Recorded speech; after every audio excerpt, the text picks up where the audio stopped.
Let it roll. Stars and stripes in my soul. Steel toes on, boots in the gravel. Heartland truth on every channel. Open Bible, flag on the wall. We say what we believe or we don't talk at all. This is red, white, and raise hell. Cowboy hat, church bell. Can't scare us into silence. We were born to rebel from the back road to the beltway. We won't fade, we won't fail. Proud, loud, standing tall. Red, white, and raise hell.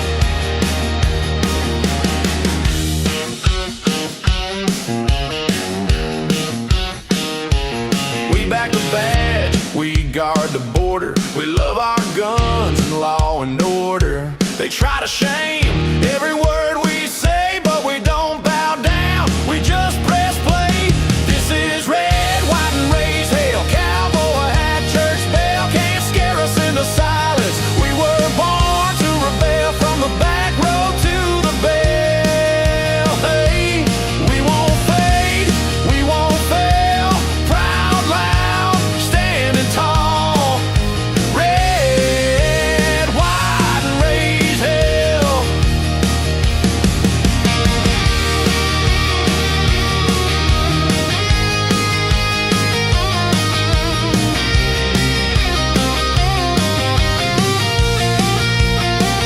You can cancel the show, but not the crowd. We're still here, still talking loud. Gander the free on every spell. Hit that mic, host, let the truth ring out. This is red, white, and raised hell. Cowboy hat, church bell. Can't scare us into silence. We were born to rail from the back road to the beltway. We won't fade, we won't fail. Proud, loud, standing tall. Red, white, and raised hell.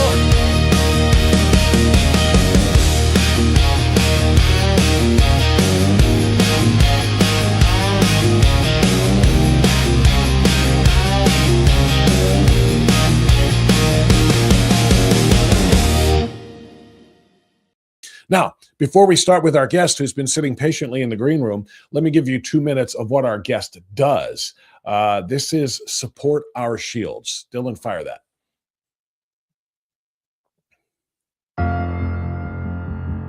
For 3 years, I've watched police be defunded, demoralized, dehumanized, and demonized. The lies and the propaganda have led to skyrocketing ambush attacks, and it's made this the most dangerous time to be a cop in my lifetime. Last year, 249 officers were killed in the line of duty, and most of America doesn't know their names. I couldn't sit back anymore, so I went to them. I went to Bay St. Louis, Mississippi, Rutland, Vermont, Chautauqua, Wisconsin, Fargo, North Dakota, Eastland, Texas, Tacoma, Washington, and McKeesport, Pennsylvania, to name a few. Flight attendants, please prepare for landing. In this year, I've traveled over 35,000 miles to honor 33 fallen officers in 22 different states. Their sacrifices move me. Their stories stay with me. These men and women are the real heroes that keep answering the call every day. The least that I can do is speak up for them. Their profession, their calling that has such a positive impact on my life. And it's because of that why I get to live the American dream every day. That's fantastic. What a great mission. I will support our shields.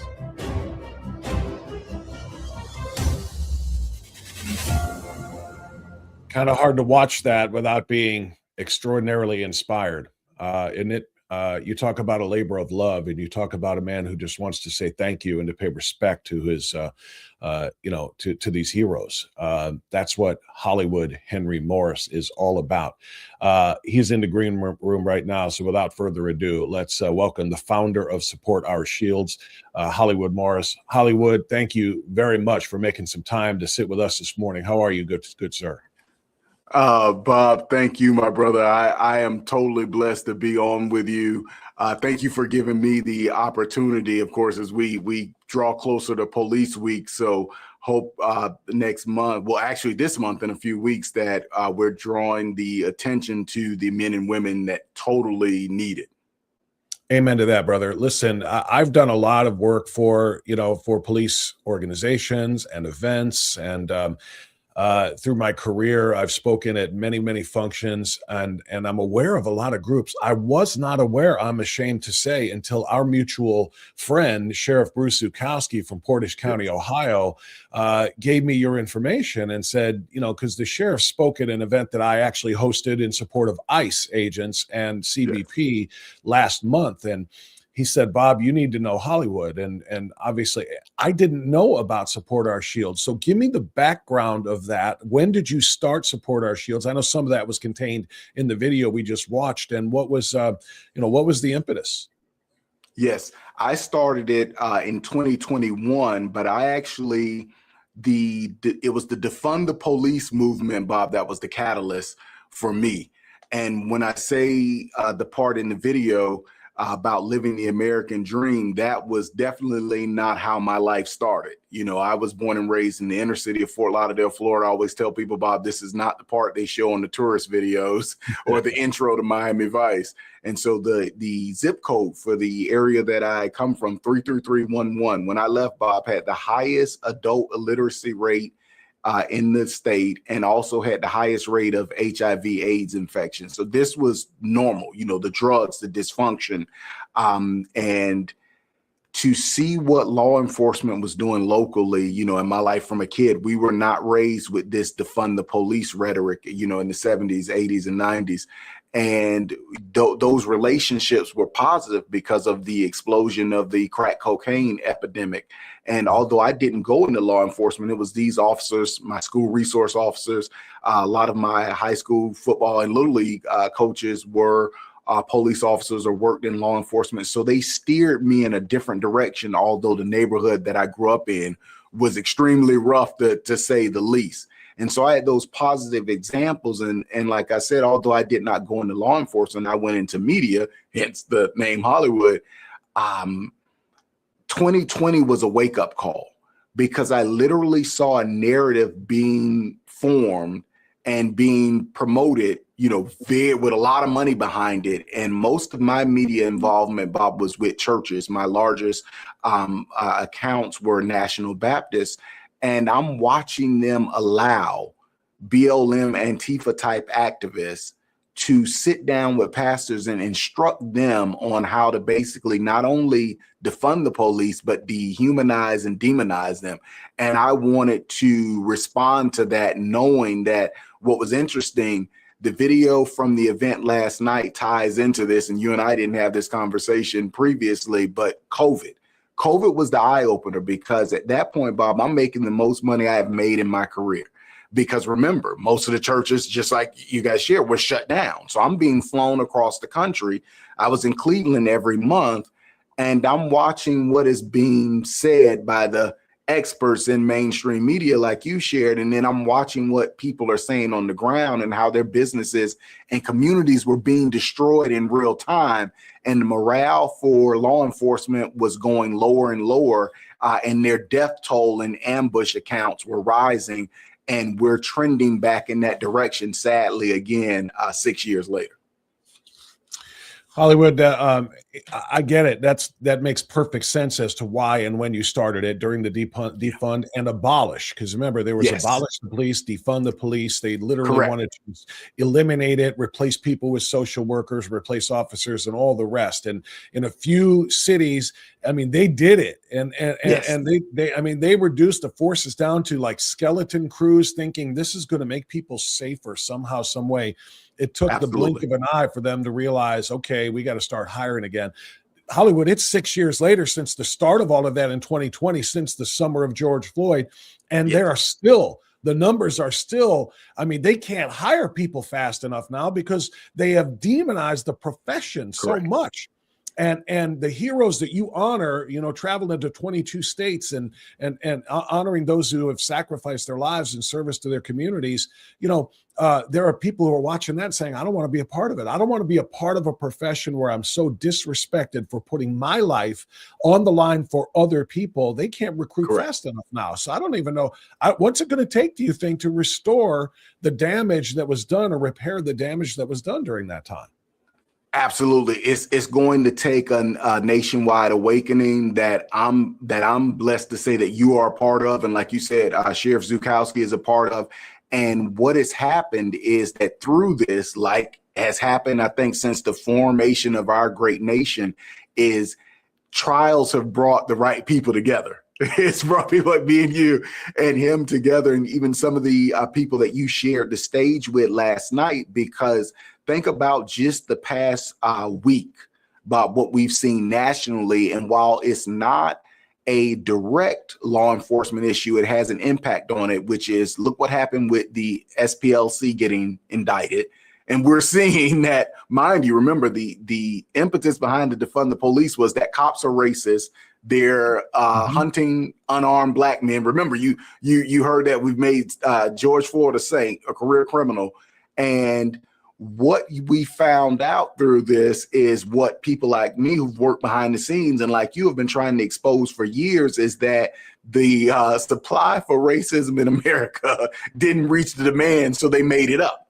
And Bingo. then what you're also seeing just 2 days ago with the Supreme Court throwing out these racial districts, they are having a fit, brother, because they know that they can no longer do what was done to my community, which is, well, we look like you, so therefore we have your best. We have your best.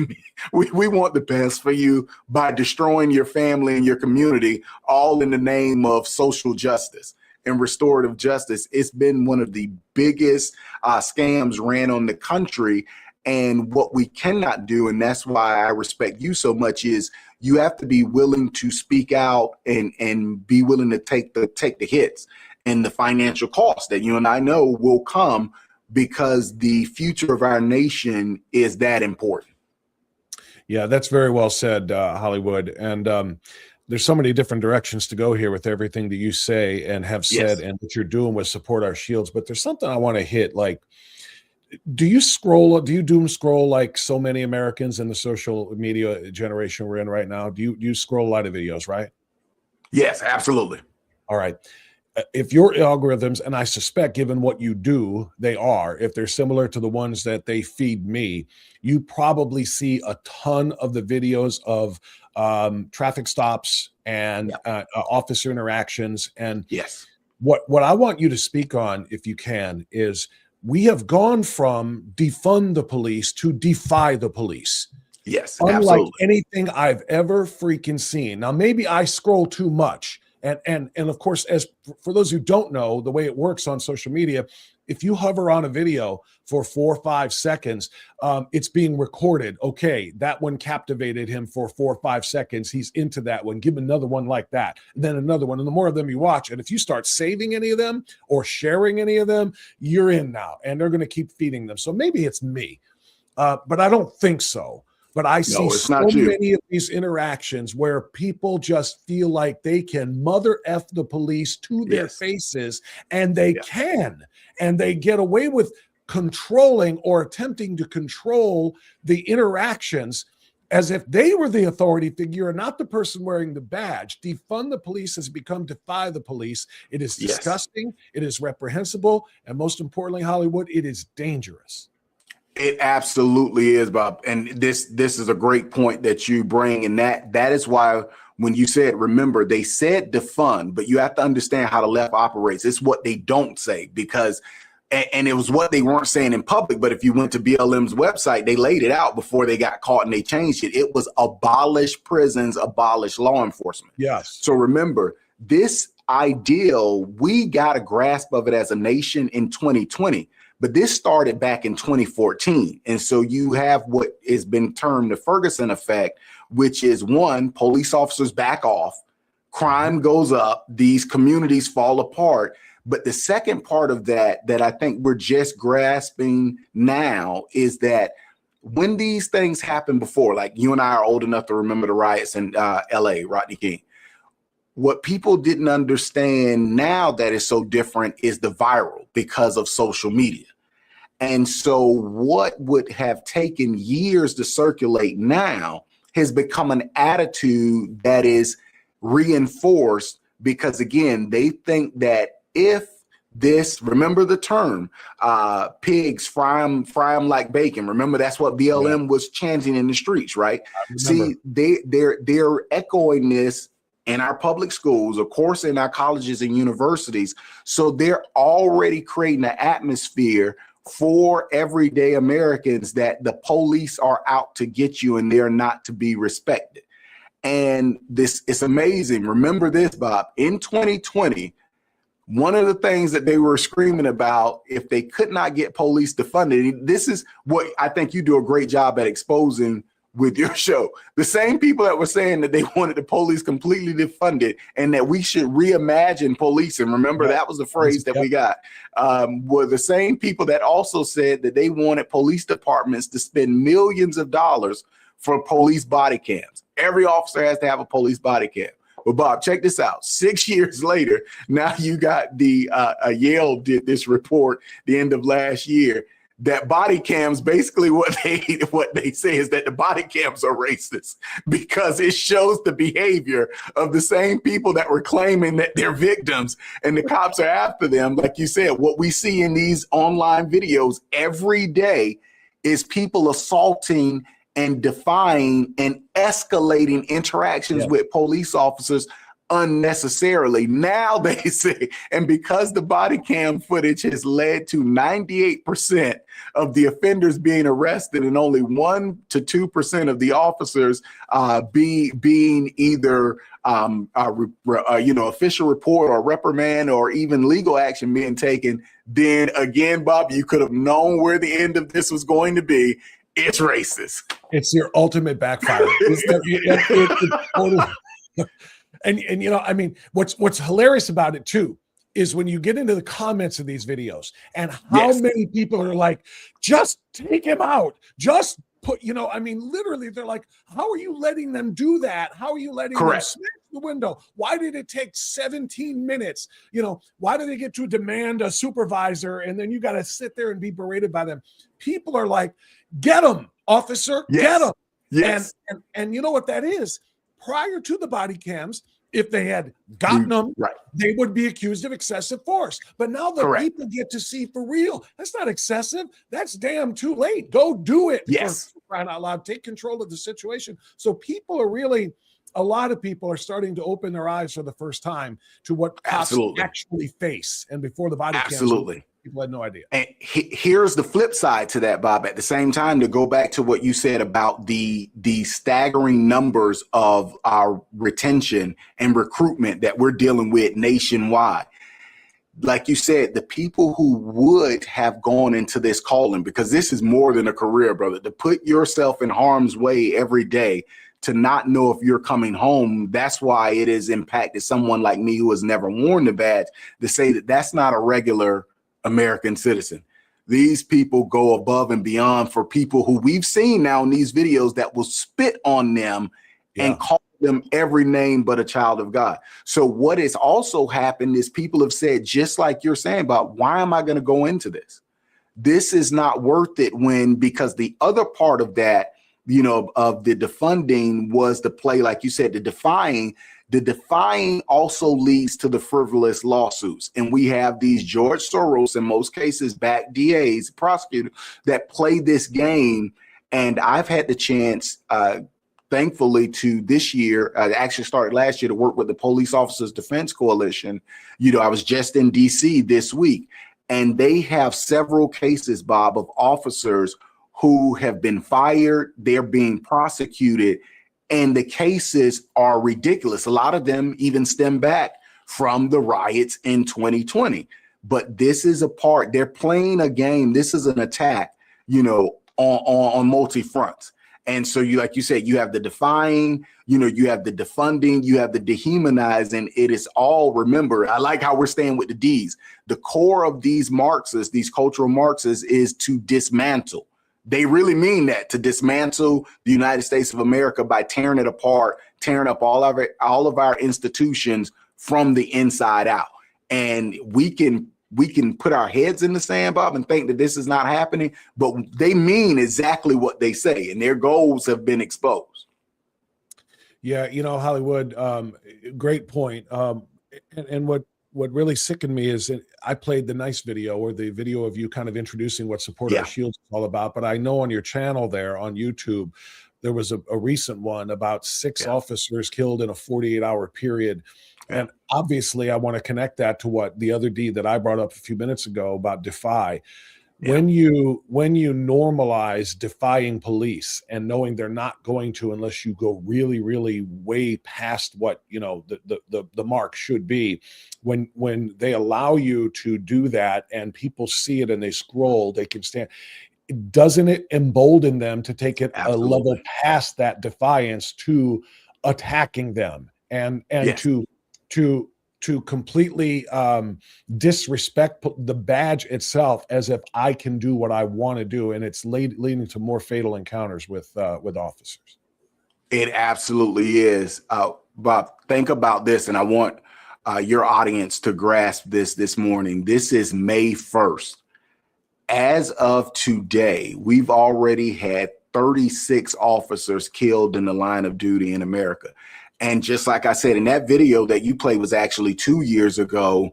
But it's that same sentiment is true, that most of America doesn't know their name, but they can tell you the name of some fool that decided to escalate, defy, and fight with police and got what was coming to them, because the left makes heroes out of these people to raise money, and to push their narrative.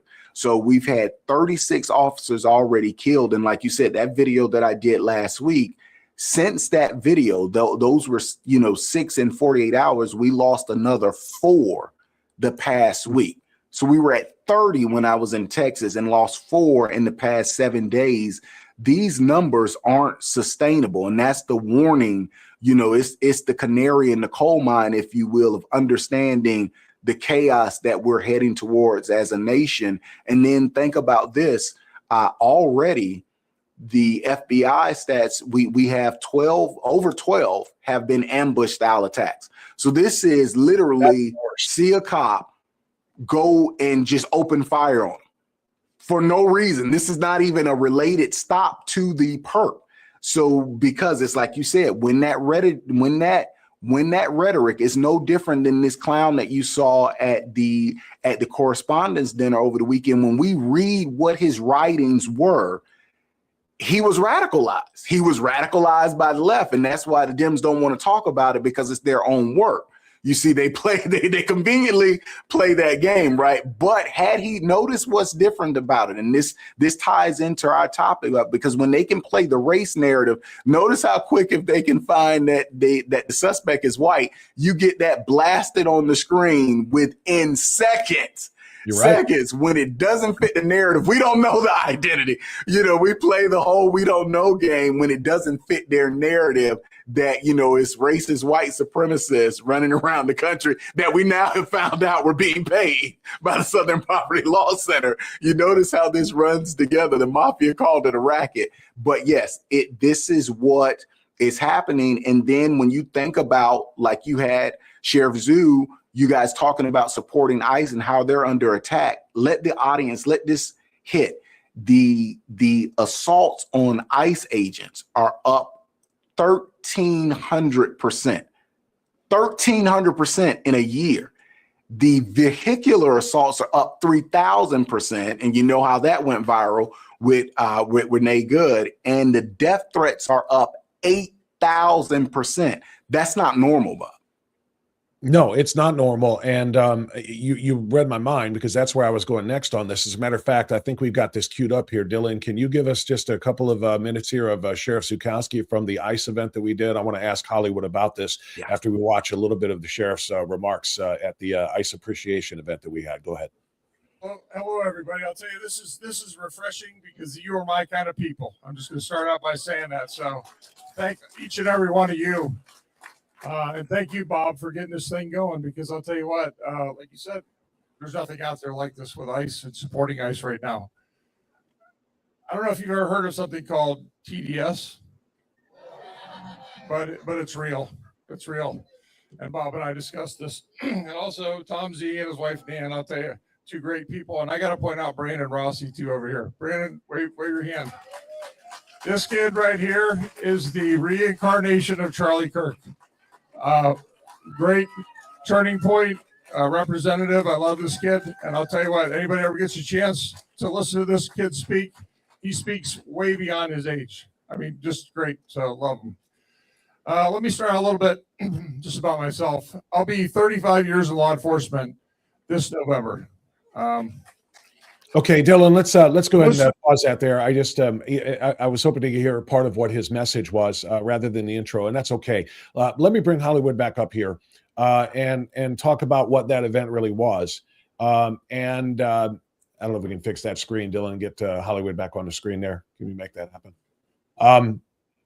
But Hollywood, what this event was it was set up long before everything really went haywire in Minnesota, because ICE agents have been, is it just my screen, or there we go. Thank you. Before the horrific events in Minneapolis, ICE agents had been targeted simply for doing the job that they were hired to do. And so have, of course, President Trump and DHS and everybody else, and Tom Homan, for daring to follow congressional law. Congress passed laws that said you can't do this. We have to enforce those laws. So here's the law enforcement officers and people need to recognize that badge, whether it's local, state, whether it's a local cop, a county deputy, a state trooper, or a federal agent, that badge all means the same thing. These are law enforcement officers. And I want to tie back to what I talked to before about defying police and what we see on these videos. When they get away with it, and when they're not held accountable, and quite frankly, when they're not physically fearful of being, controlled by the authority in those situations, it leads to what happened in Minnesota. You're ginning up all this rage toward ICE and CBP because leftists wanted that invasion. They do not want this massive, what President Trump promised and has yet to become, by the way, the largest mass deportation ever. Then you add that to the videos that we're talking about, and it leads people to what? This idiot, and I'm sorry, but I'm not sorry. She's sitting in there blocking the road, talking about Renee Good, and she's blocking the road, and she is openly obstructing the law enforcement activities of these federal officers. And one finally comes to hold her to account, open the door and say, let's go, get out. She floors it, sees an officer there that I'm convinced, had we not been in this culture and in this environment right now, she wouldn't have gassed it. Same thing with Preddy. Here's a person being detained by officers. He is so emboldened by what we see as the defiance of police, of all, officers of all types of law enforcement, goes in there and physically obstructs that while carrying a gun, by the way, which led to his death as well. That's a long question, Hollywood, but to say that what is happening to ICE right now and what is happening to CBP agents and so forth was almost guaranteed to happen because of the slow deterioration of respect for a badge of any level. Yes. That is absolutely spot on, and I'll add to it. The only thing that I'm upset about on the event, Bob, was that I wasn't there. Because you guys do the next one, brother, let me know. I will come from Florida because you guys, you are my family. And Brandon, I had dinner with him and Sheriff last year, but knew, like you said, that we saw this coming. But why did we see it coming, Bob? Because we've seen the playbook before. I want to give the audience, let me give you, a higher perspective and then bring it back if I can. Think about this, Bob. If you want to understand where America is heading, now, some people, this will hurt their feelings and some may say it's controversial. Bob, look at the Black community. To be safe. The playbook for how you destroy the country was already, the Black community has been the guinea pig for over 50 years. And what I mean by that is literally the left creates the problem and then they come with a fake solution that's worse than the original problem. So think about this, Bob. You literally have grandparents, they're grandparents now, that were around when F the police became the slogan in the hood, in every hood in the United States of America. And then it was cop killer after that. And now wasn't it a song too? Wasn't it a song? Yeah, was it exactly. NWA did. Yes, NWA, correct. Yeah, correct. Cop Killer, Ice-T, and this is the late 80s, early 90s. Like I said, in a lot of communities, these people are now grandparents. That mentality has gone 2 generations. That's why you have the defy and the disrespect culture, because it's street cred. You see what I'm saying? It's an ideology to act this way. And so the same, and it was taught, it was indoctrinated. Mm-hmm. So, and I have a problem with someone like Ice Cube going around now, they're the first people to claim systemic racism and what program he needs to institute for the Black community without taking responsibility for what we've done to ourselves. That's not popular, Bob. That's probably why I'm banned on X right now, suspended. But we'll come back to that. You got to tell that story. Yes. You got to tell that story in a minute. Yes. So you see the same thing happening. That same playbook has been ran now that you literally had the Democrats, let's call it out for what it is. As soon as Biden got into office, you literally undid all of President Trump's border policies and let, at some estimates, 20 million illegal aliens into the country. That's right. Now, what communities were impacted worse than first?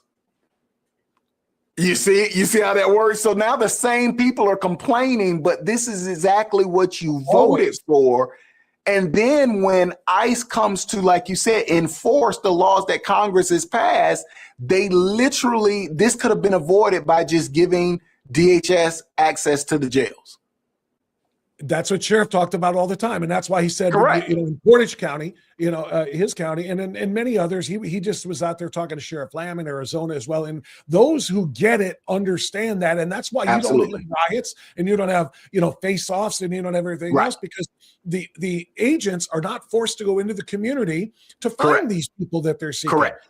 They just go, yep, you got them picked up, because in the course of every day, and it's not as if they're telling sheriff's departments and local police departments to go out there and patrol for illegal immigrants. But in the course of your daily patrol and you're encountering the people, if you find out that they are indeed illegal, hold on to them, we'll come and get them.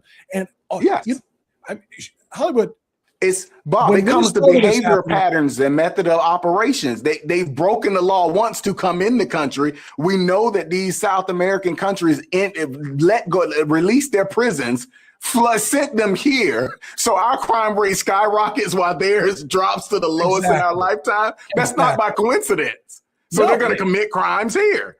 And the crap of it, Texas has detained and arrested and deported more than 10, maybe 20 times more than Minneapolis.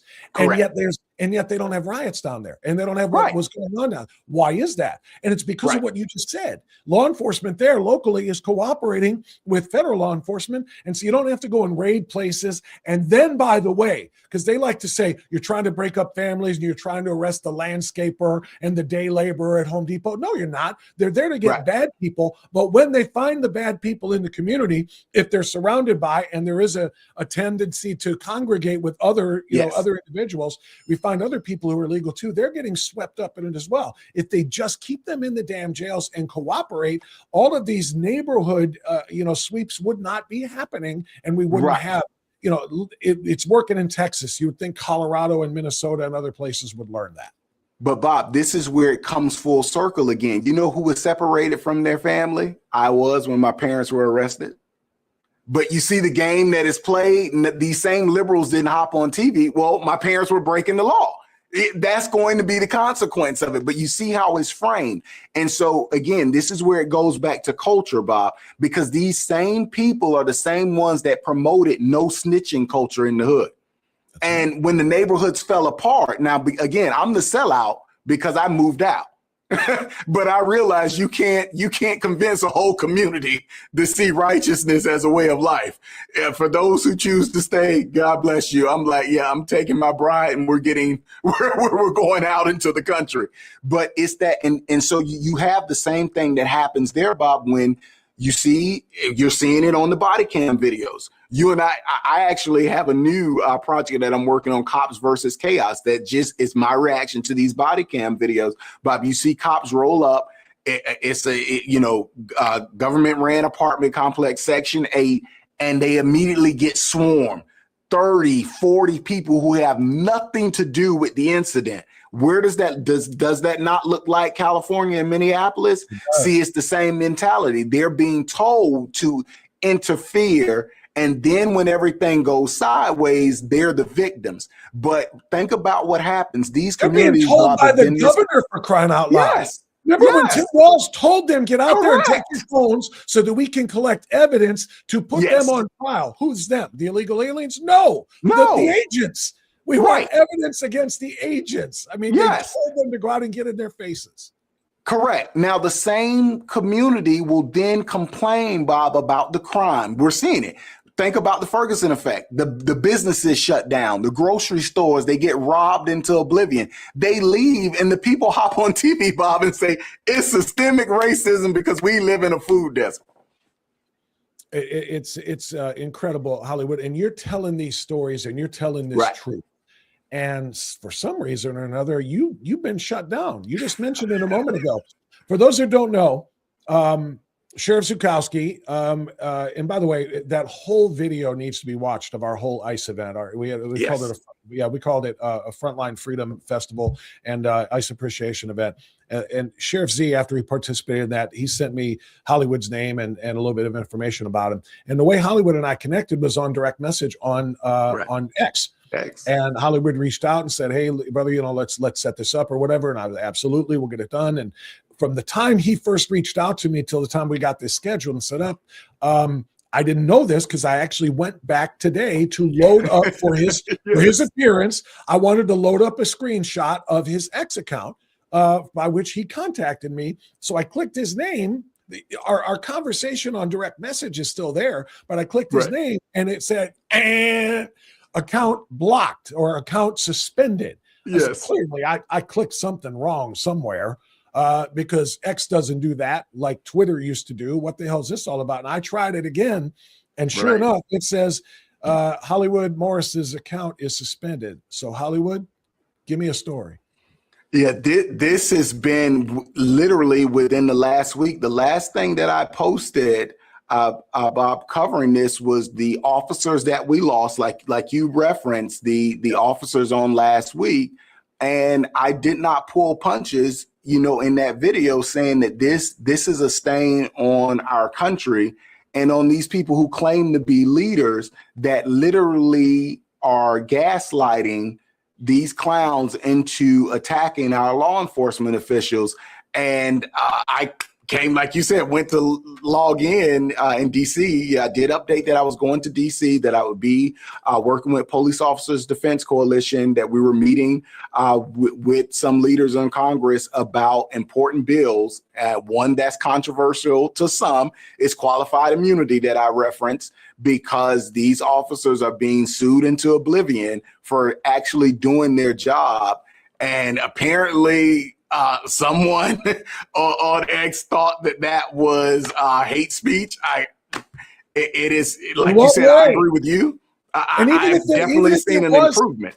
Hollywood, even if it was hate speech, again, X was brought back free speech. That's what it did when Elon bought it. I mean, Yes. and nobody likes hate speech, really. I mean, no matter who it's coming from. Right. But not liking something is different than it being illegal. And yes. And it's crazy that they saw what you were doing as hate speech, and you were just calling out this reality about what's happening to these officers who are getting killed left and right. But even so, I'm just pissed off because I thought it was fixed. I thought, when Elon bought it. So where are you? You said you got an appeal going? Yes, I have the appeal. I'm waiting to hear back from them, because they played the part that bothered me, Bob, was that they give this blanket statement and don't point specifically, because I think you get these, I could be wrong, but I think you get these rogue agents and actors. I do think that Elon did a good job of, he he bought a cesspool. Let's call it what it was. But there definitely could still be bad actors who have, hung around in the system. And I do think that it will, again, like I said, when you look at what it was that I posted, it's no way that was hate speech. I know that this is a game that left plays. They claim the victim and everything, so I don't know if there was a coordinated response to report, for a bunch of these clowns that something I said was hate speech, but it's an indictment on X that should have been reviewed, obviously, closer than that, because none of that was. I was literally going back, Bob, trying to go through. I'm like, well, what did I post? I post every time an officer is killed, and I point out, like you said, when we get these dash cam, these body worn videos of the utter stupidity.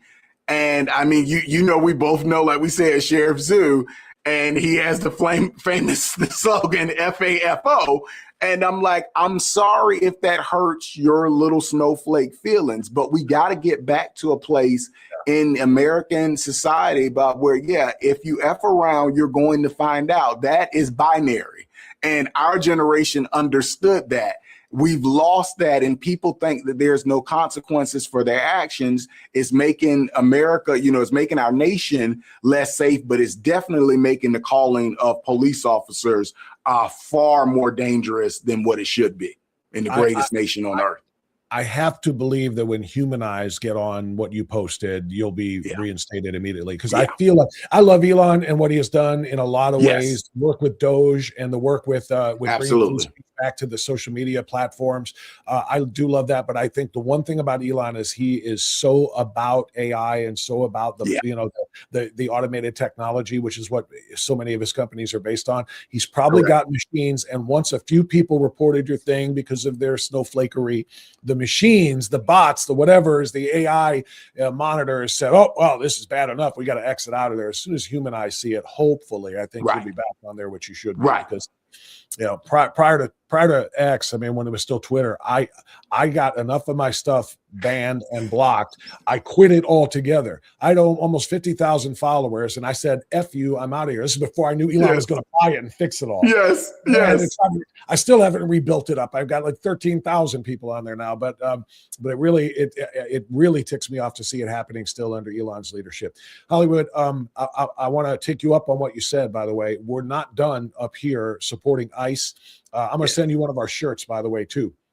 Sheriff's got one, but because we have to step up and stand up and continue to fight this fight on behalf of those who are protecting us. And that's what these people are. These are not marauders trying to make neighborhoods less safe. These are trying, one of the things we did, Hollywood, is we put signs up all over that event, the mugshots, the same kind that they were lining in the White House for a while on the lawns there. These are all the people that ICE is removing from your neighborhoods, your communities, rapists and child molesters and carjackers and drug runners and human traffickers and all of this stuff. These people are now gone because of them, and you're protesting them? No, we're going to celebrate them. We're going to support them, and we're going to hold another one, I promise you, this summer. And when we get the date set, Sheriff Z will be there again, and I would love to have you come up because I will be there, brother. Yeah, something that what you guys did. So I got a picture from that, but I think it's nothing compared to being there to see it in person. Here's why that was so powerful, Bob, and you get it. You get it, and I don't know that, sometimes, of course, I've been in DC the last 2 weeks, and it's something that I'm seeing on Capitol Hill, Bob, and that is you have cases, especially with conservatives, you do have a lot of well-meaning Americans, but the more time you spend in DC and away from ground zero, you do lose perspective, because that should have never been stopped. If it was my call, Bob, and again, the audience some may think this is controversial. You remember during COVID, we had the damn ticker going at the bottom of the screen. Like we said, we're realizing today that so many of those were not COVID. We should have that from the White House every day, because here's what the left understands, Bob. They understand the power of media and messaging. And so, like I said, this is how I got led into this with Support Our Shields, is because I understood, when you start seeing BLM activists sit down with pastors and giving them Marxist talking points, Bob, that's not going to end well. That never ends well. And so we don't do a good job on the conservative front, on the national scale, of keeping this in front of people. The people we're losing children, wives, spouses, husbands every day to illegal immigrants who shouldn't be in this country. And the people who sit behind, they're quick. The squad, they're quick to hold up a picture. They're still holding up pictures of Pretty and Good. See, to throw that narrative, and they'll throw those two names. You've seen it on Capitol Hill this past week. Yes, they keep doing it, because they play the emotional route. Well, I'm like, because they understand it's powerful, and we have to catch up to that with the truth. I love your idea, man. I love your idea. A ticker, at least on whitehouse.gov, on the website. Absolutely. Put a ticker up there, honestly, and show all of these people. That would go a long way. That's a very powerful message, because you're right. They weaponized that during COVID. Because you know what, Bob? This is what I did. One thing, I'm sorry, that when I did the video at the beginning of the year, remember, this is right after Renee Good, and the attacks were exploding. They're protesting all through the night. They're doxing the hotels that agents were in. The video that I did in response to that, Bob, what I did was go through the last 6 years, because remember, the narrative was, well, she was trying to flee. She wasn't aiming the vehicle. Even when the footage came out, they played, they magically forgot, Bob, and everybody became Neo from the Matrix. Like, you can take a 3-ton vehicle and just magically move it, or move him, they move the officer, right? Before, you remember, they doxed him as well. Yes. And so what I did was went through all the names, and there were over 50 of the officers who have been killed by vehicular assault in the last 6 years. And I intentionally, like you said, ran that ticker throughout the video, because they remember, that's one of the slogans, say their names. Well, what about our names of the men and women that we lose, to this type of foolishness? And if you play, again, stupid games, you're going to win stupid prizes. And you never see these people, Bob, they care so much about their neighbors and Maryland dad. Remember that? You never see these people go and protest in front of a trap house when the narcs are there raiding it, for the drugs and prostitution that is going on. Think about that. They literally they inserted themselves into a federal operation. That is a different kind of drug, Bob. It is. And you know what? I'm trying to do something on the fly here, because I didn't know we were going to talk about this in that way, but I would love to be able to show this now. This is damn it. I only have it on my phone, and I sent it to another officer actually yesterday. I do a show. We do a show, and this is a good chance for me to cross promote something. It's called Cops Under Fire that I host, and I've hosted for a couple of years now. I think we're in our 4th season. And it's on the True Blue channel. It's a True Blue streaming channel, and it's also on a YouTube channel as well. It's I'm sure you know of Chris Hansen, who's been taken down. Yes, absolutely. Years. Yeah. So it's so I host a show on his network. He's the co-owner of the network called Cops Under Fire, and we take people through real footage, surveillance. Oh, look at that. Look at that, Dylan, because Dylan works me on that show too. Dylan works me on that show too. They made me wear the vest, by the way. I wasn't trying. It was a sponsor thing, right? It was a sponsor of the vest. I'm standing in the studio, and I'm standing there in the studio, as if I'm about to get shot. Why am I cosplaying? I'm not trying to stolen valor or anything. I swear they made me wear the vest. I guess it does look kind of cool, but it does look cool. I took some heat for it, but it wasn't my call. Anyway, just yesterday, I sent this video. Dylan, you're on the Cops Under Fire group chat. Dylan is running the behind the scenes stuff for me right now. Dylan, can you throw that up on the screen and show it to Hollywood and our audience right now? The thing that I texted to the group yesterday. It's called. I'm sorry, there's a caption on it. It's from an account called Street Cop Training, and the caption is, "That's the last cop she's ever going to run over." I want to show that here, if you can. Dylan, can you make that happen? While Dylan works on, you're queued up. Okay, Dylan, Hollywood, bear with me for a moment. I'm going to let him find that while I take care of some important business here.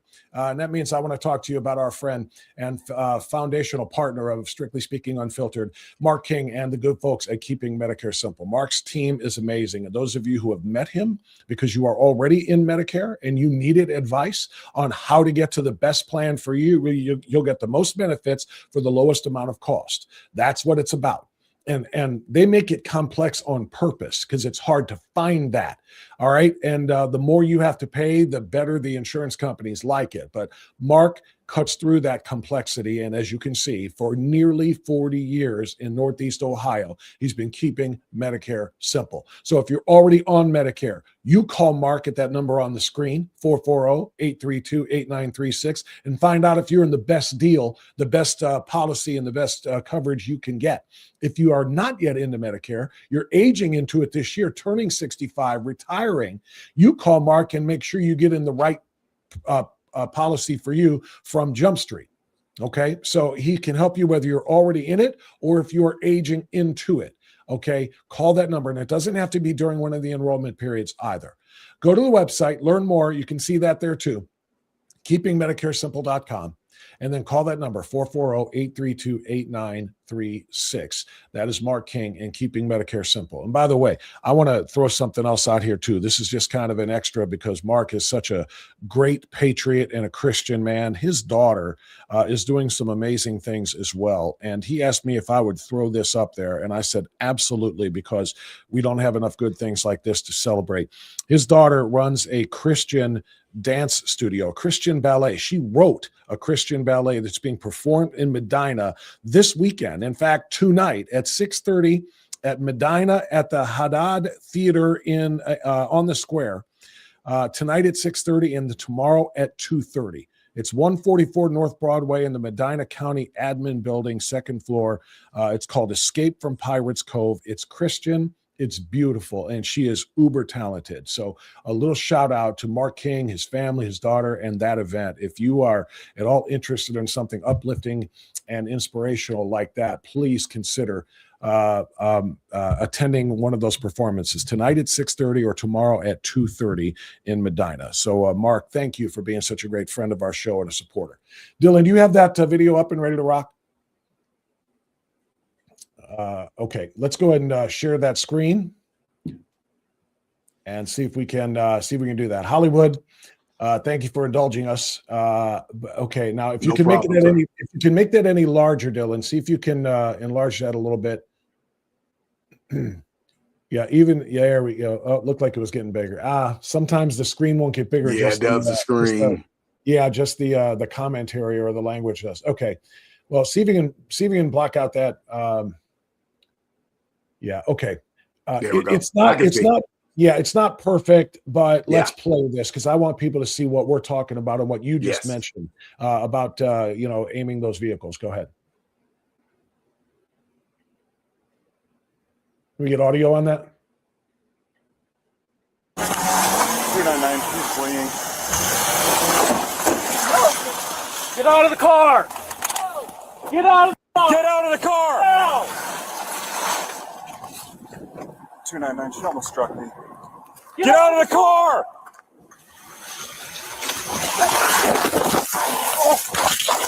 Ah!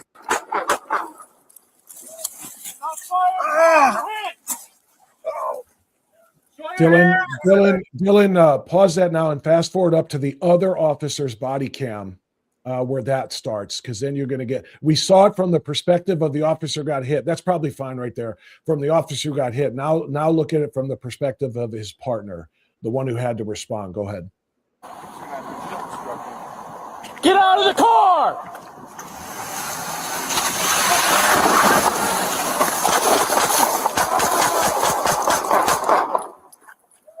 Shots fired! Officer hit! Okay. Show your hand! That's good. Hollywood, I'm just going to shut up and let you take that. That video encapsulates everything that we're talking about, Bob, and why we do what we do and why we've taken the hits. You've been taking them for years. It is that clear. That was a matter of seconds. This is someone who had made up in their mind that they don't care about his life. They didn't care about their lives or anybody else's lives. This is what these men and women, brother, they encounter this on a daily basis. At any moment, it can turn this crazy that quickly. Yeah. And when I saw that video, and that's why I wanted to show it to you and everybody else. Yes. My first thought went to the officer who was struck by Renee Good, because Yes, correct. essentially the driver of that vehicle and the driver of the Renee Good, they are in possession of a 4,000-pound weapon. And Absolutely. just like a handheld weapon, it just takes one pull of the finger. Correct. All it takes is one foot on the gas to fire that weapon. That weapon was Yes. fired at that officer, and Yes. he didn't get a chance to get out of the way in time. Correct. And look what happened. It could have killed Yes. him.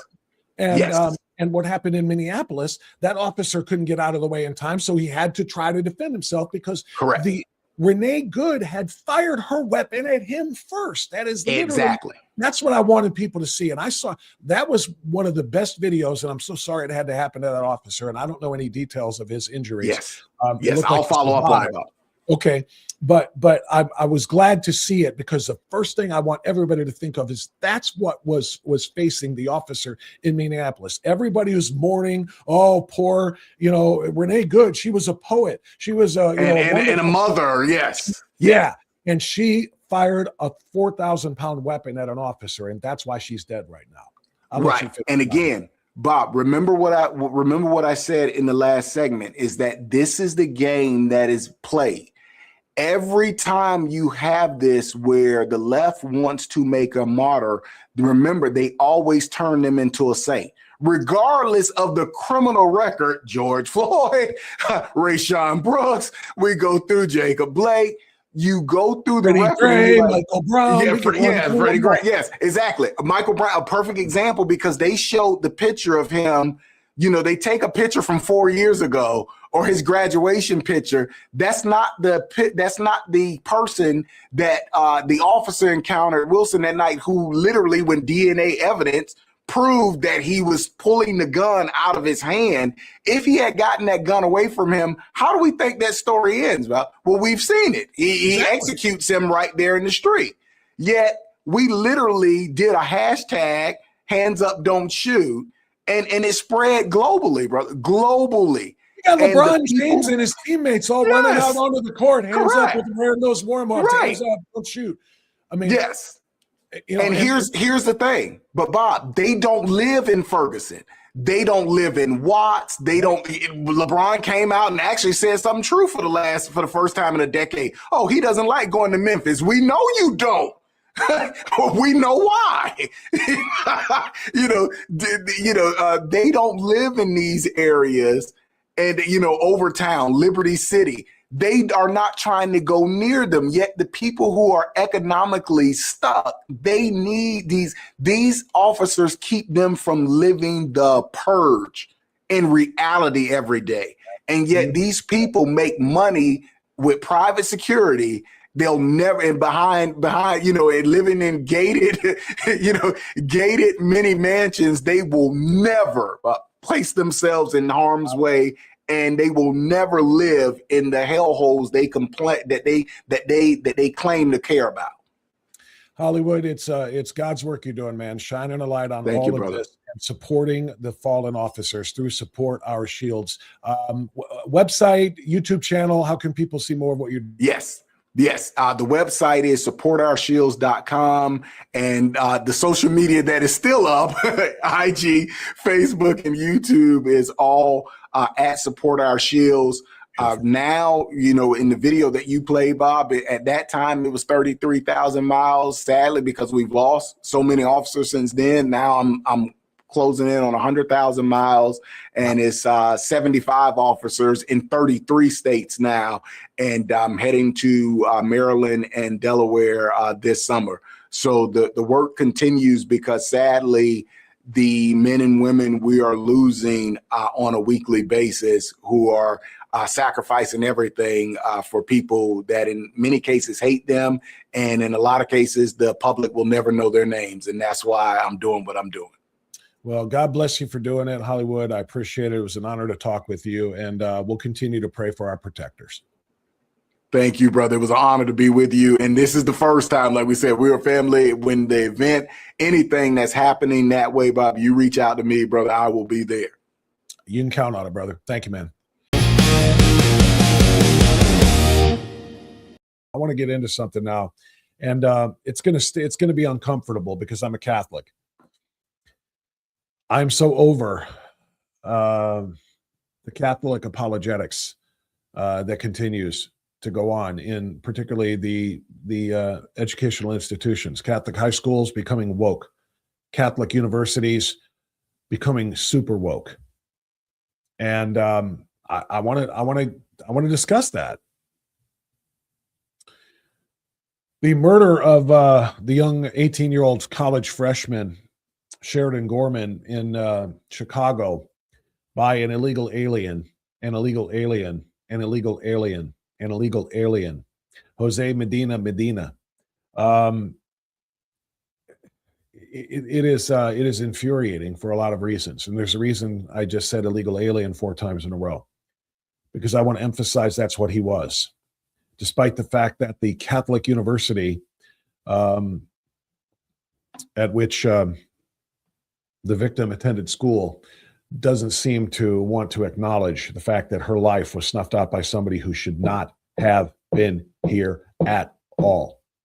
Loyola University is a Jesuit Catholic school in Chicago, Loyola Chicago. There's a bunch of Loyolas, but Loyola Chicago, as the rest of them, is a Jesuit university. And I don't know if you saw this. Maybe you saw it in passing, but I want to share this with you. Let me pop it up on the screen so you can see it firsthand with me here. Okay, can you see that? Yeah, you can see that. New York Post coverage of it. This is being covered by a lot of media, which is good. Loyola's student newspaper issues an apology for calling the illegal alien, an illegal immigrant. They apologized. Wait, what? Yeah, that's kind of how I feel about it too. There's this the living, breathing piece of human waste himself, who, according to, by the way, former Illinois Governor Rod Blagojevich, Blago, if you remember him, he was pardoned by Trump in 2020 despite serving a long prison sentence for corruption. Blagojevich said that everything that has been reported thus far on this Jose Medina character, the illegal alien from Venezuela, indicates that he was auditioning for or carrying out an initiation to get into a gang when he murdered this 18-year-old in cold blood as she walked with friends. Just absolutely unprompted murder. He thinks it was, because he's a piece of trash, illegal alien who came in here to take advantage of America and take advantage of American generosity. And part of that is stealing and possibly joining a gang. Maybe he came in from a gang in Venezuela too, as far as we know. We don't know that yet, but we do know what he did. And so let me share the story with you. Loyola University of Chicago's student newspaper is now facing backlash for apologizing for its coverage of freshman Sheridan Gorman's murder because editors labeled the alleged murderer an illegal immigrant. The Loyola Phoenix originally reported accurately on accused killer Jose Medina's status as an illegal alien after he was charged on Monday with the execution. I like the phrasing there. That's what it was. It wasn't crossfire. It wasn't in the course of a robbery. It was an execution of an innocent young woman, an 18-year-old kid, if we're being frank. Immigrant man charged in murder of Sheridan Gorman, DHS involved. That was the student newspaper's headline originally, referring to Medina as an illegal immigrant. But the Phoenix later edited its story. And again, I hope you can see what I'm reading here. You don't have to if you just want to listen. It's fine. I'll blow it up a little bit more there. The Phoenix later edited the story to describe Medina instead of an illegal alien as, quote, a Rogers Park resident, in reference to the Chicago neighborhood where the main campus is located and where Gorman was walking with friends when she was shot dead early last Thursday.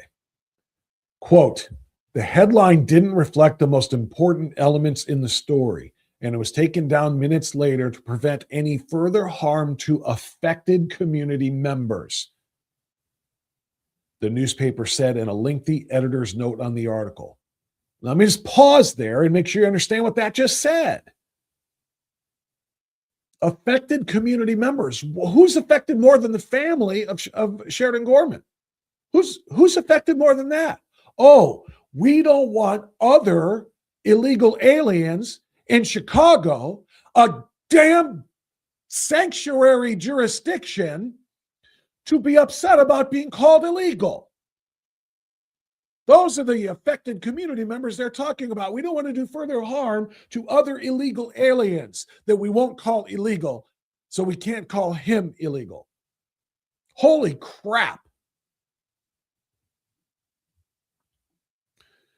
Additionally, the editors wrote, in the body of the original post, we described the man who was charged as an illegal immigrant using language provided by the Department of Homeland Security. You need to have language provided for you to call somebody who's here illegally illegal? You had to rely on DHS to tell you what wording it should be? How about look up U.S. law, you stupid sons of... Why don't you look up the law? In the U.S. Code, people who are here, non-Americans who are in the country without permission by way of a visa, a student visa, a worker's visa, an H-1B visa, some sort of a green card, some sort of authorization to be here, is called an illegal alien. Alien meaning someone foreign to the land. Illegal alien. It's in the law.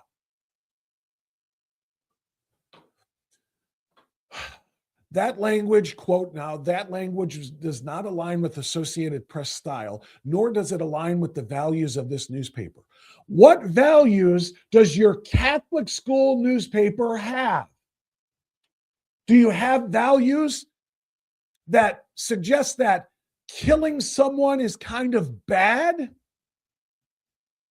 That the innocent victim of a murder should be the focus? Is that in the values of your Catholic university? It's in the values of my Catholic heart. I want you to ponder that. What are you saying? Does your Catholic university not teach the 10 Commandments?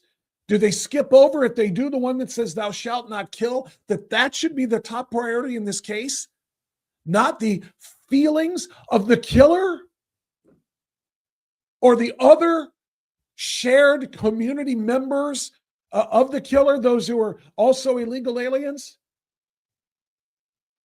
This Catholic university newspaper went on to write, quote, "No human's existence is illegal, and we quickly changed our wording to reflect that."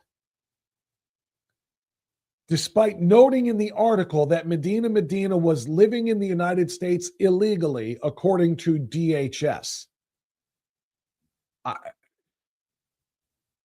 There's the victim. There's 18-year-old Sheridan Gorman, who apparently is an afterthought to the Catholic university that she attended and paid tuition to. We're more concerned with the feelings of the illegal alien or other people like the illegal alien who killed her than we are with the actual victim. She should be alive right now if the last presidential administration had done what this presidential administration is doing and kept people like that murderous SOB out of the country. But instead, Jose Medina was allowed into the country by Joe Biden, by Alejandro Mayorkas, by Kamala Harris, and then allowed to commit crimes in this country, being arrested again and again and again and again, all of which are immediately and instantly deportable for an illegal alien. And instead, the judges just kept letting him go, scot-free, until finally he puts a gun to a young girl's head and kills her. And the Catholic university is more concerned with the language of no human's existence. Nobody said that it's illegal to exist as a human. It is illegal, damn it. It is illegal to have that human being in a place where they are not legally, hence the word illegal, permitted to be. And it is not. What values does that violate to say that it is? To say that those rules do apply and that they do matter, for crying out loud. Some of the responses. If I were her parents, this would send me over the edge. No dystopian could conjure the college-aged left as they are now. They surpass parody. Completely agree. Apologizing to murderers. How typically woke. So Loyola Phoenix did not respond immediately to a request for comment from the New York Post. Woke Dems in Chicago have been accused of rushing to excuse Gorman's alleged killer of culpability for the murder. Chicago alderwoman, I told you about this yesterday, Marie Haddon, was slammed for suggesting that Gorman was just in the wrong place at the wrong time, and that maybe she brought it on herself because she may have startled the killer. Medina may have been startled when he allegedly shot the teenager. I mean, you cannot hate the left enough. You cannot hate leftist Chicago elected officials enough. You cannot hate the media enough. And right now, at this point in time, you cannot hate the woke Catholic Church enough. I told you this was going to be hard to say, and I told you this is going to be difficult for some people to hear. But I'm just going to tell you, I'm a Catholic. I'm a cradle Catholic. Was born and baptized as a Catholic. All right? I love the church. I love my faith. I love Jesus Christ. I am over the Catholic apologists. I am over the woke Catholics in schools like St. Edward's, where they participated in an ICE walkout last month. Walking out in a protest of ICE. Immigration and Customs Enforcement that is trying to get killers like Jose Medina deported the hell out of our country before they can kill somebody like Sheridan Gorman. Really, St. Ed's? Is that what it means to be an Edsman? To defend Jose Medina, and rather than ICE that people are getting rid of? St. Ignatius St.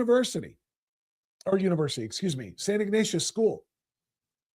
I had a friend whose son was at St. Ignatius who walked into a history teacher's classroom and saw a coffee cup on the teacher's desk on day one that said ACAB. You know what that stands for, right? All cops are bastards. That is happening at Catholic schools. I will tell you a personal story that I've told on the radio before. I'll tell it to you on this live stream right now. Magnificat High School. And it's very, very, very directly related to this story that we're talking about right now, about Loyola University of Chicago being unwilling to acknowledge and accept the fact that an illegal alien murdered one of their own young Catholic students because they are so pro-immigration. They are open borders. Catholic schools, by and large, are open borders. No one is illegal. You can come and go anywhere you want as you please. They misread the Bible. They misread the church's teachings. They misread history. They misread the story of the Holy Family. And they declare that everyone is free to move wherever they want. That's why that quote was in that Loyola University student newspaper article. That's why that quote was, no one's existence is illegal. It's not about their existence. It's about their location, because borders are legal and the church says so. I have been getting, let me tell you something. I'm going to get into here's the backstory. I'll try to come back to this. I'll try to come back to my church. My church has been blessed, I believe, with a phenomenal leader. He is Indian by birth. He came to the United States, what did he say, 12 years ago, maybe, something like that. He's been in a couple of different locations. Now has been assigned to our parish in Elyria. That makes him a legal immigrant into the United States, by the way. And he is a strong voice, and one that I believe does not agree with any of the stuff that Loyola or that any of these Catholic schools I'm talking about are preaching. The deacon of my church gave me some information before Mass one day, a few weeks ago, in support of what I have been talking about in this podcast. He and they watch, apparently, somewhat, if not live later on.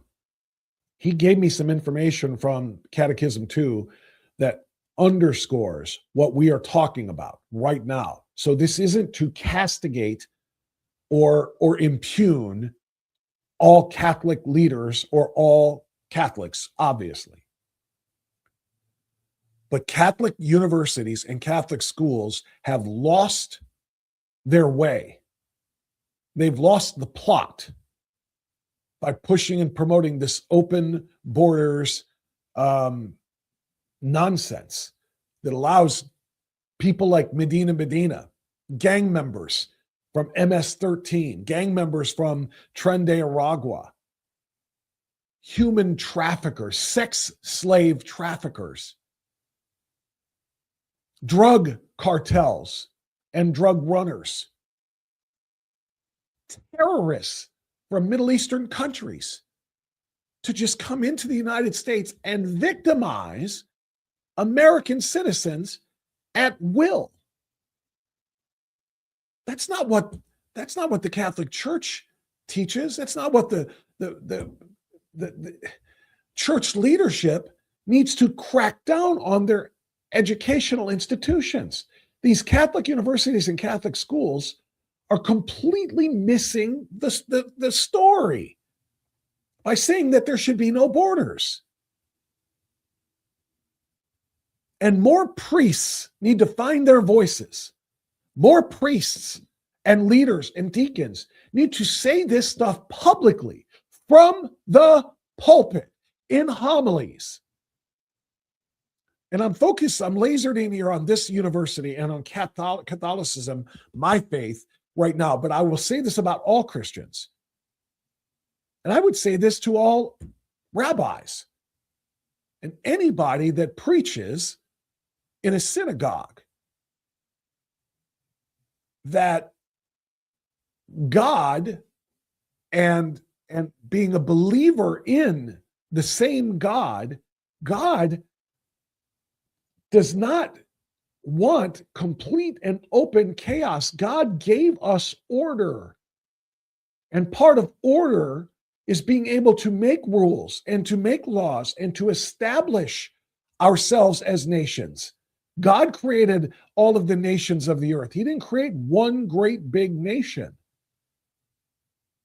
And allowing nations, particularly to separate by cultures, to make sure that people can live and thrive within their culture. And there's a very different culture in the West than there is in the East and in the Mideast, quite frankly. And not everyone embraces it the same way. And Catholic leaders, like I said, and I'll focus primarily on Catholic and Christian leaders now, like I said, but my Jewish friends will testify to this as well about the importance of this. They need to make it clear to their flocks, and they need to do so unapologetically and without fear of people getting up out of the pews and leaving. They need to be clear, and they need to say these things, that borders are not anti-Christian.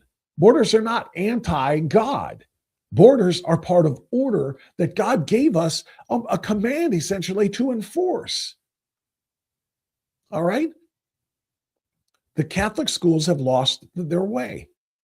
Back to the Magnificat story. My own daughter, and I've told this story before, so I'm not afraid of it. She's not either. My daughter went to school at Magnificat University, or school, I keep saying university because I'm thinking of Loyola, Magnificat High School for her freshman year. She was fine for her freshman year. She excelled academically. She was fine socially. She was a terrific volleyball player. Everything was going well until about midway through her sophomore year. Some things started to become evident. The school advanced notions and ideas that were kind of antithetical to the Catholic upbringing she had at her elementary school and junior high school and through her family and so forth. She was raised with values that to believe that, yes, laws are to be followed, rules are to be obeyed. There is an authority structure in our society.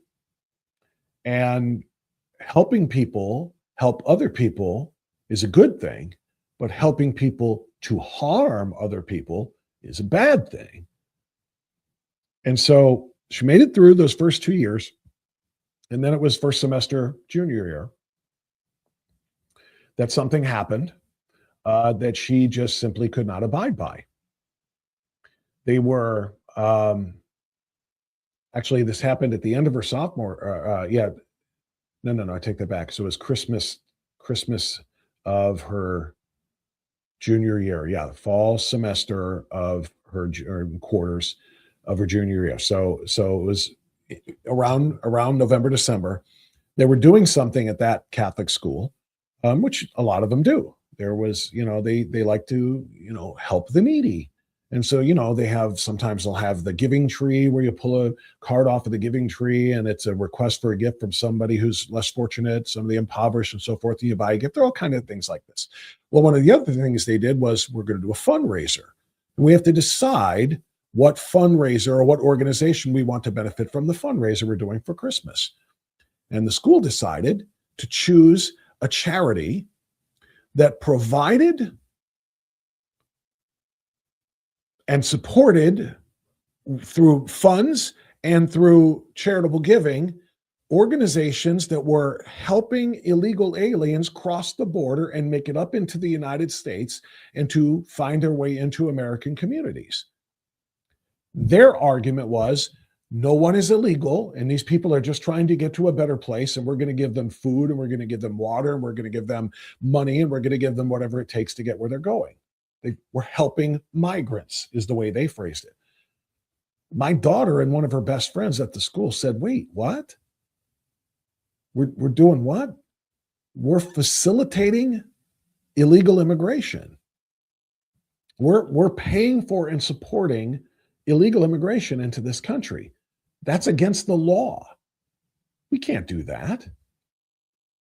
So my daughter and her friend raised the issue privately with administration at the school. I was trying to think who it was, not the president or not the principal, the principal too, but the president of the school. They brought this up and said, we're not comfortable with the fact that we as a school are promoting some people that help other people break the law and to violate American sovereignty, because that's not right. First of all, from just a standpoint of law and order. And number two, how do we know who we're helping get up into the country? How do we know that these people aren't dangerous people? There's a reason why we have immigration law and borders. So they thought they were raising this issue privately. And this was, again, over Christmas, right before Christmas, and then it hit its head right before the Christmas break.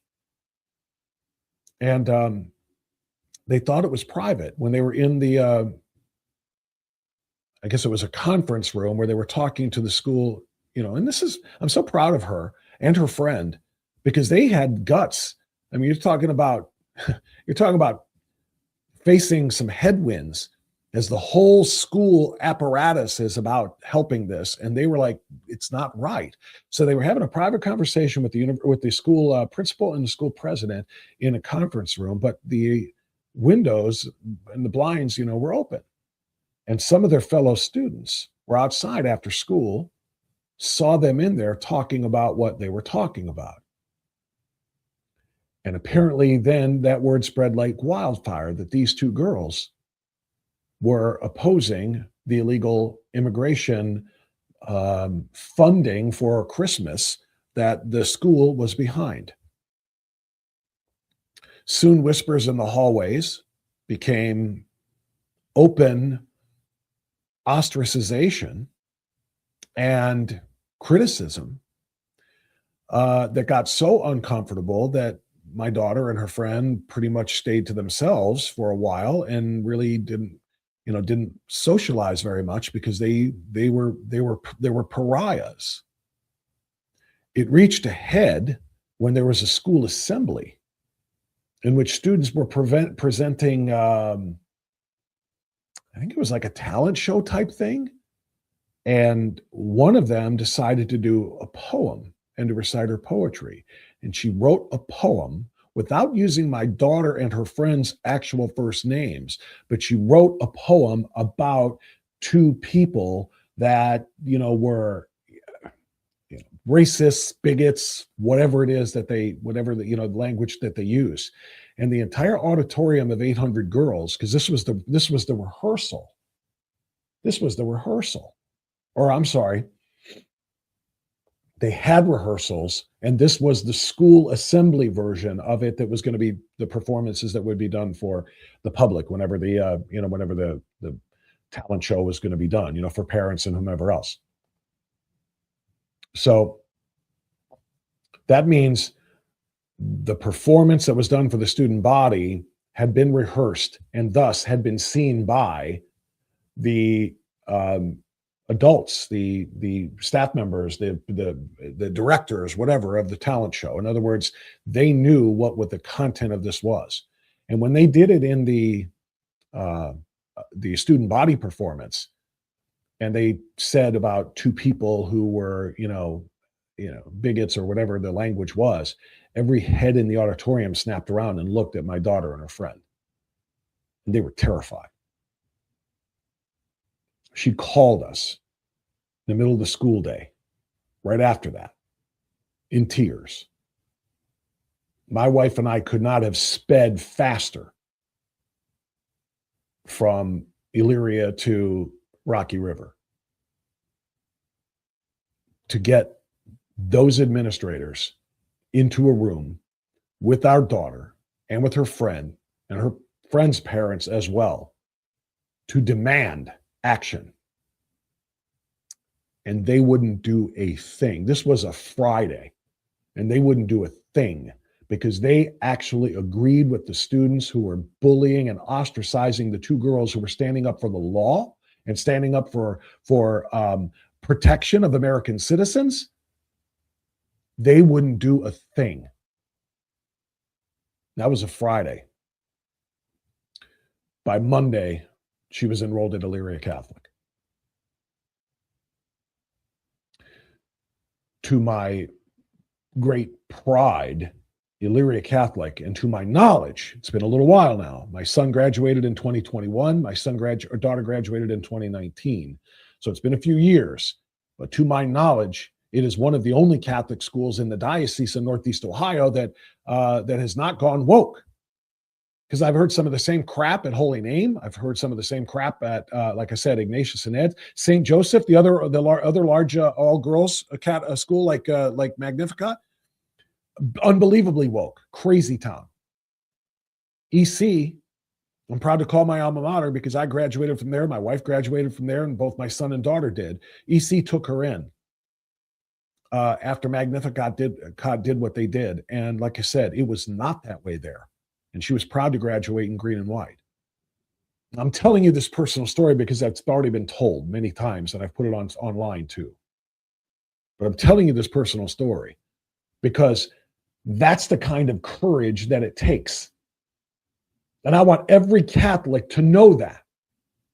I want every Catholic leader, every Catholic deacon, every Catholic priest to stand up to this left-wing bullying and be courageous and brave and bold to say what they feel is right. They could have stayed silent, those girls, and just like, I'm not supporting that, but I'm not going to rock the boat.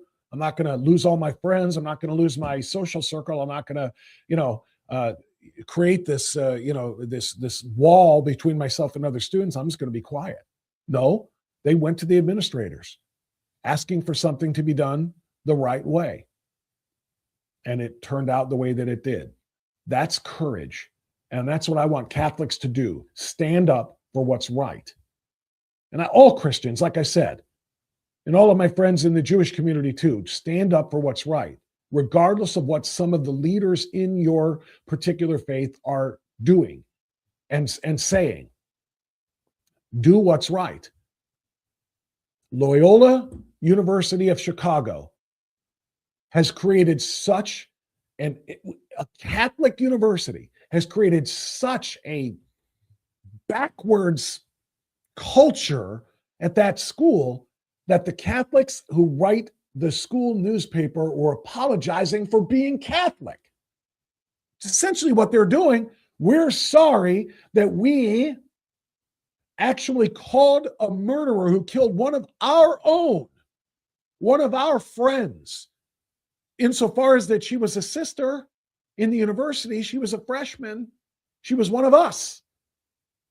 We're sorry, though, that we called her murderer an illegal immigrant because no one's existence is illegal. We care more about him and others like him than we do our own sister who was murdered because the university's values say so. Well, if the university is a Catholic university, that means that the Catholic Church's values say so. And I refuse to believe that. I believe there were more brave young Catholics and brave older Catholics. Stand up. I told you somebody sent me this 2 weeks ago now, because I included it in the Strictly Speaking This Week newsletter last week, I guess. Okay, so this is part, this might be big enough for you to see a little bit anyway. So this is from the St. Hilary in Fairlawn Church Bulletin from a couple of weeks ago. And what about us, you and me? Because the gospel stories are never about only those people. We too can be willfully blind. If I refuse to see what is happening to my brown and black brothers and sisters, so there it is, race division. White people feel guilty. Feel guilty unless you're out there actually living the existence of black and brown people who, by the way, apparently have no rights in this. I don't want to go too far here. If I refuse to see the human cost, both military and civilian, of a war of choice, obviously an attack on Trump, trying to protect Americans and our allies from a nation that has been killing them with impunity for 47 years. If I refuse to see the destruction of the beautiful earth I plan to leave to my children and grandchildren because of our dependence on fossil fuels. If we don't have fossil fuels, that paper is not being printed. If we don't have fossil fuels, that church is not being built. If we don't have fossil fuels, not one single iota of this culture and this creation that we have, our entire existence would be lost. We would still be pushing, goods from town to town on wagon wheels. You understand that? We have advanced technologically because of those things. We live and we survive because of those things. But they want to play the climate change, Green New Scam. This is the church bulletin. Left-wing politics on display. If I refuse to see the suffering caused by diseases previously thought eradicated, like measles, in other words, if you are not telling your kids to take every damn shot that they push on them, then you are the problem. No matter how many of them get autism because of it, no matter how many of them suffer myocarditis or pericarditis because of it. You understand where I'm going with all this. Or if I refuse to see tragic injustice when sins against women and children go unprosecuted. You mean like the ones inflicted upon them by Islam? Inflicted upon women, and the transing of children and pushing puberty blockers and cross-sex hormones on children, permanently disfiguring their bodies? How come you're not talking about that? Then I have chosen my blindness. So this is the crap that is going on in, sadly, far too many Catholic spaces, which is why I'm belaboring this point. That goes on in one Catholic church's school bulletin. Other Catholic priests are afraid to talk about. Even if they know what's in that is wrong, they're afraid to say it because they don't want the leftists, the left-wing ideologues who are faking their way through Catholicism, like Joe Biden and Nancy Pelosi, for example. Phony Catholics who continue to receive communion a day after telling everybody abortion is health care. And that little baby has no rights to be born whatsoever. It's that mother's body, and it's her choice. And if they want to inject a solution in there that's going to burn and melt that baby away, that's mom's choice. Body of Christ. Amen. What? Any priest who gives communion to people who do those kinds of things, I think they're violating their vow and the church's teachings. But they're so terrified of alienating the progressive left that's in the pews because their checks still cash in the offertory plate, or their credit cards are still good and they can still get their cut. They're so afraid of saying what needs to be said. Something's got to change. Catholic schools are apologizing for insulting by calling an illegal alien an illegal immigrant, insulting the illegal, the murderer, that they're forgetting about the victim, and they're forgetting about the victim's family. Catholic churches, Catholic schools, Catholic universities have lost their way. I have reached out to the bishop. Not going to be able to have this conversation with him. So the best I can do is do what I have asked you to do. Go to your priest and have them, help them find their voice. Tell them if they see things a certain way, if they believe things that need to be changed are not being changed, and if there are messages that need to be delivered and received by their flocks, they have to find their courage and deliver them. That's what I believe. And this is not meant to impugn in any way, shape, or form any individual Catholic priest or deacon. And as a matter of fact, as far as it comes to my own, I've told both of them they're blessings to our parish. They're new. Well, one much more new. They're blessings to our parish. But generally speaking, broader scope, Catholic leaders need to find the church again, because the church's teachings, the church's tenets They're being ignored in service to a political agenda because they're afraid of driving what is already a shrinking flock. If you look at masses, driving them down even further.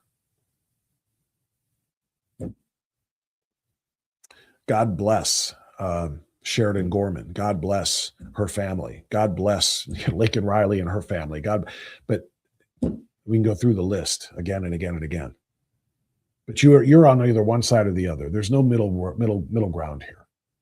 You're on the side of law and order and sovereignty and protecting the people. Remember, why do you lock your door at night? Why do you lock your door before you go to bed at night? Is it because you hate everybody outside of your door? No. It's very, very likely because you love everybody inside of that door, inside of that home. That's reality. That's what people need to remember. That's why we have that lock. That's why we have borders, because the innocent people inside deserve to be protected from threats on the outside. And the church needs to recognize that Sheridan Gorman's life matters more than the feelings of the person who murdered her in cold blood. Loyola, Magnificat, St. Ed's, I don't care who you are, where you are. Find your path. Find your path back again to rationality. I take no pleasure in discussing this, obviously. Like I said, I'm a Catholic and a proud one, and I hate that this is going on, but this is something that absolutely does need to be said. What would you call a man who starts a fire in the front of a building and then runs around behind the building and puts on a fireman's hat and grabs a hose and comes out front and extinguishes the flames? I'd call him a Democrat, because that's exactly what they do politically. Whenever Republicans are in charge, they start fires. They burn stuff, literally and metaphorically. They go out into the streets and they protest against law enforcement, and they impede and obstruct operations, and they create chaos and anarchy and upheaval. They literally set things on fire, like the summer of George Floyd. Whenever there's Republican leadership, they start fires, and then they come to the rescue with their little hat and their little hose, and they say, look at that. We're the ones who can put out the fire. Put us in charge. Things are less chaotic when we're in charge. And you know what? Damned if they're not right. Because when Democrats are in charge, Republicans aren't out there burning shit down. Maybe they'll gather together and sing Lee Greenwood to one another, and that's about it. Conservatives don't create chaos. Democrats create chaos when conservatives are in charge, so they can then look like the party that brings peace. It's a playbook they've worked on, and it actually works. It convinces people that whoever puts out the fire is the hero, regardless of who actually started it. waa wadankii gabar idinka dhalatayne waabteeda waxay ahayd dowladda Mareykanka waxay ka qabanaysaa wixii annaga aan dhahno. That's a word in Arabic. That means some shit to them. Dowladda Mareykanka qabo. Y'all ain't ready for this, but I'm going to give it to you anyway, because I have to. The left is always trying to tell us that violent crime is worse among Americans than among the illegal alien community. Well, guess what? The 2025 crime stats are in for one state, the state of Tennessee. 2025 migrant crime in Tennessee. You ready for these? 2,183 violent offenses, 41 homicides. That's 41 people dead because of migrants in Tennessee. 1,592 assaults, 145 sex offenses, 11 child rapes, 40 aggravated kidnappings, 2,920 DUIs, 966 carjackings, 36 felony firearms offenses, and 66 assaults on police or first responders. All of that just in 1 year in Tennessee. But fuck ICE, right?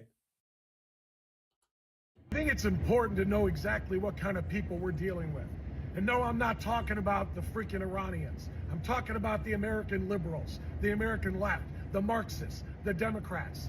All day long, all we heard Monday and Tuesday after Trump put out his little tweet that there was going to be an end to their civilization, never to be heard from again. I didn't like that language either. I said so in another video. But all they did was cry that Trump was promising to commit war crimes. War crimes, they said. Genocide. And they were aghast. So what happened last night? We found out Trump wasn't going to commit war crimes. He never was. He never meant it. He was trying to use that kind of talk to get the Iranians to the table, to negotiate some sort of opening of the Strait of Hormuz, which we got for a hot minute. But what did the Democrats do? Then they instantly started screaming, Trump to chicken, Trump chickened out, Taco, Trump always chickens out. He didn't commit the war crimes. Ha ha, we knew it. What a big sissy. The Democrats would rather actually have war crimes committed.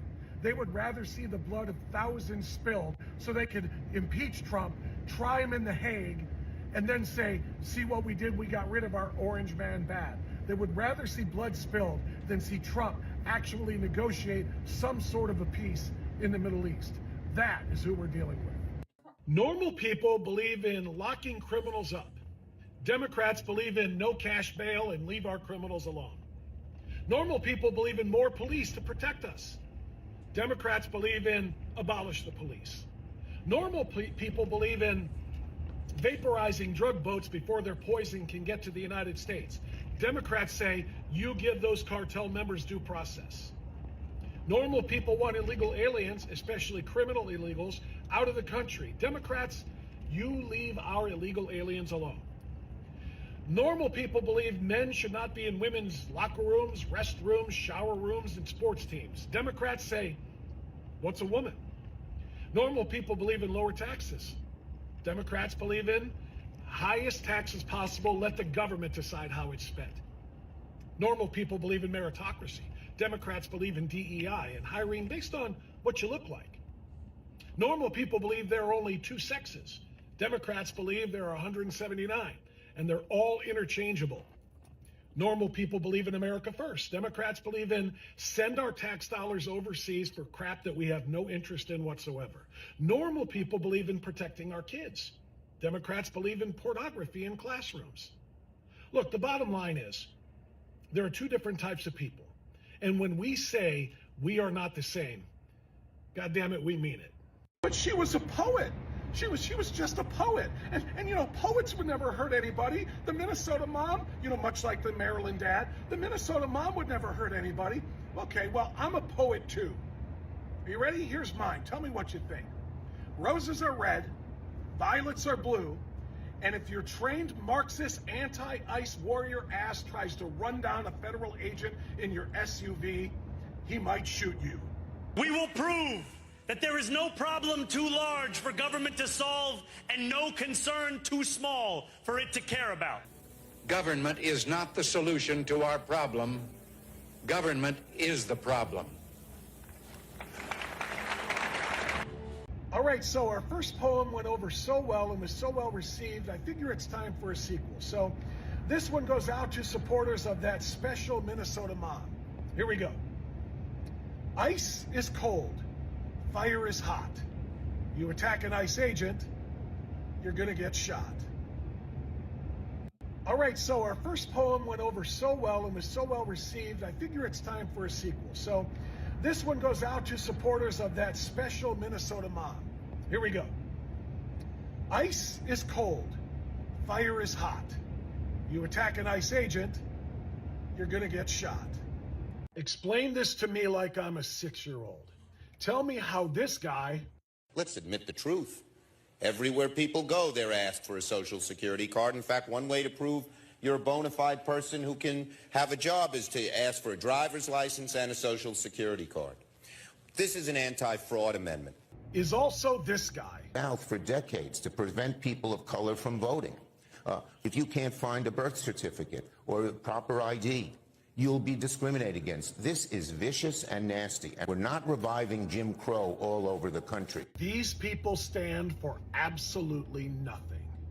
Donald Trump is a criminal who was found guilty of 34 felony counts of fraud.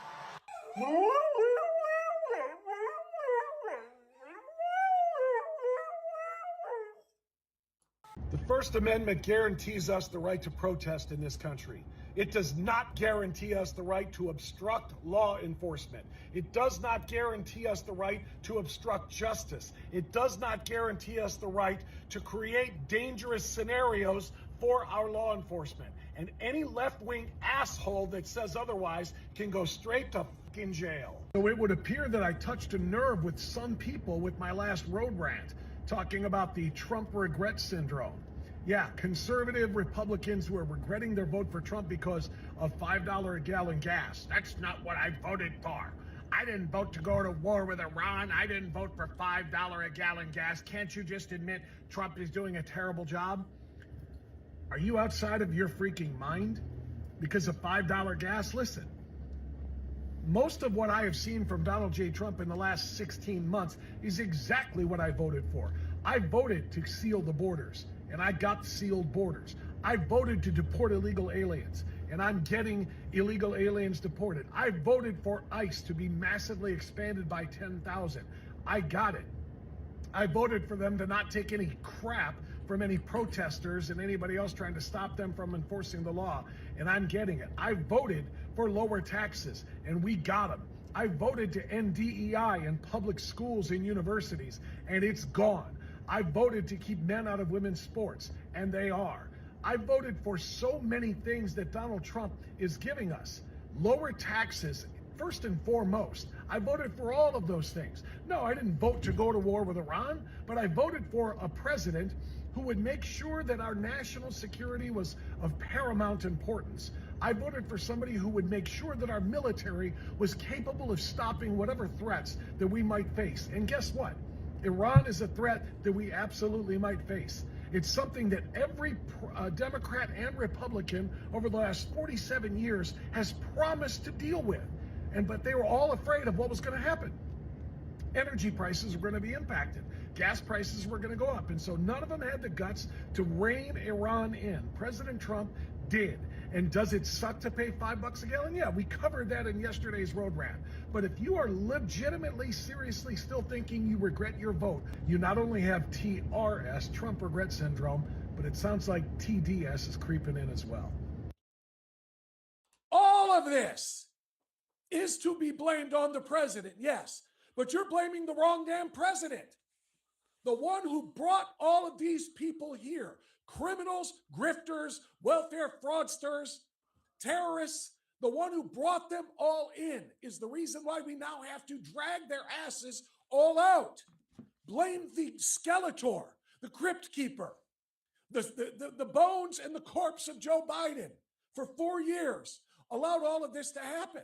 All of this is to be blamed on. You know, there's only two sides to a civil war. You can be on the side of the criminals, the rapists, the child molesters, the human traffickers, the drug traffickers, the cartel members, the gang members, and the terrorists. Or you can be on the side that wants to lock every one of those people up and deport them from our country. There's no third option. Choose wisely.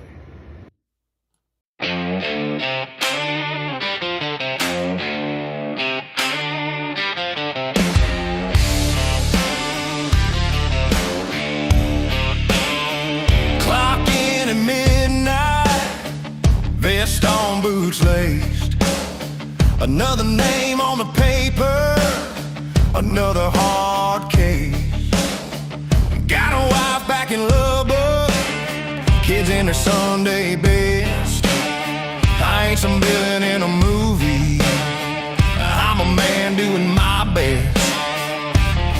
You can scream in my face, you can block my way, but this badge on my chest means somebody's safe today. You hold that sign, I hold this line in my hands. While you're chanting the street, I'm the one who stands, yeah. You draw your crowd, I draw the line in the sand.